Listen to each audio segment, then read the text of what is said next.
Hello అండి, నమస్తే. నేను డాక్టర్ బోనం Sriharika, consultant gynaecologist and laser laparoscopic surgeon.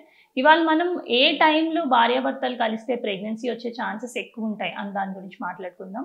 So regular periods ఉన్న వాళ్ళకి ఫర్టైల్ పీరియడ్ అంటే ఏంటి అనేది ఆడవాళ్ళు కంపల్సరీ తెలుసుకోవాలండి. మనకి 28 డేస్ సైకిల్స్ అనేది కామన్, కానీ 28 డేస్ సైకిల్స్ అనేది 16 to 18% విమెన్కి మాత్రమే ఉంటుంది. చాలా మందికి మనం చూస్తే 24, 25 డేస్ అంటే 2-3 డేస్ ముందు రావడం, లేదా ఒక 4-5 డేస్ లేట్ రావడం, ఇట్లా జరుగుతూ ఉంటుంది. సో మన సైకిల్కి మన ఫర్టైల్ పీరియడ్ ఏంటి అనేది తెలుసుకోవడం చాలా ఇంపార్టెంట్. ఆన్ యావరేజ్ మనం 28 డేస్ పీరియడ్ సైకిల్లో చూసుకుంటే 10వ రోజు నుంచి 18వ రోజు వరకు we say it is fertile period. ఎందుకంటే మీకు ఎగ్ రిలీజ్ అంది సైకిల్లో 14th డే రోజు అవుతుంది. 28 డేస్ సైకిల్ ఉన్న వాళ్ళకి డే 14 రోజు అవుతుంది. అదే 30 డేస్ సైకిల్ ఉన్న వాళ్ళకి డే 16 రోజు అవుతుంది. అంటే మన 30లోంచి మన సైకిల్ డ్యూరేషన్లోంచి 14 మనం తీసేస్తే మనకి డే ఆఫ్ ఎగ్ రిలీజ్ ఉంటుంది.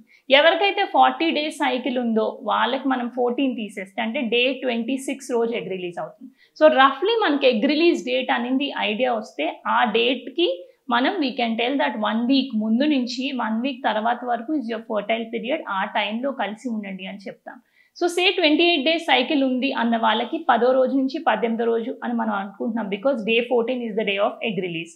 అదే ఒకవేళ మీరు మీ సైకిల్స్ ఒక 6 months మెన్స్ట్రువల్ క్యాలెండర్ ప్రకారం నోట్ చేసుకుని మీ సైకిల్స్ ఎంత డ్యూరేషన్ ఉన్నాయని మీరు అబ్జర్వ్ చేసి, మీకు ఫర్ ఎగ్జాంపుల్ 35 డేస్ సైకిల్ ఉంది అంటే 35లోంచి మీరు 14 డేస్ తీసేస్తే day 20 or 21 will be the egg release day. దీనికి ఒక కపుల్ ఆఫ్ డేస్ ముందు అంటే 5 డేస్ టు 1 వీక్ ముందు నుంచి అంటే రఫ్లీ 14 or 15th డే నుంచి 25th to 26th డే వరకు మీ ఫర్టైల్ పీరియడ్ ఉంటుంది. సో ఇట్లా మీరు మీ డే ఆఫ్ ఎగ్ రిలీజ్ అనేది రఫ్గా క్యాల్కులేట్ చేసుకుని దాన్ని బట్టి మీ ఫర్టైల్ పీరియడ్ అనేది తెలుసుకోవచ్చు. బట్ దీనికి ఫస్ట్ మీరు లాస్ట్ 6 months మీ సైకిల్స్ ఎలా ఉందని ప్లాట్ చేసుకుంటేనే మీరు దీన్ని ఐడెంటిఫై చేయగలుగుతారు. Thank you.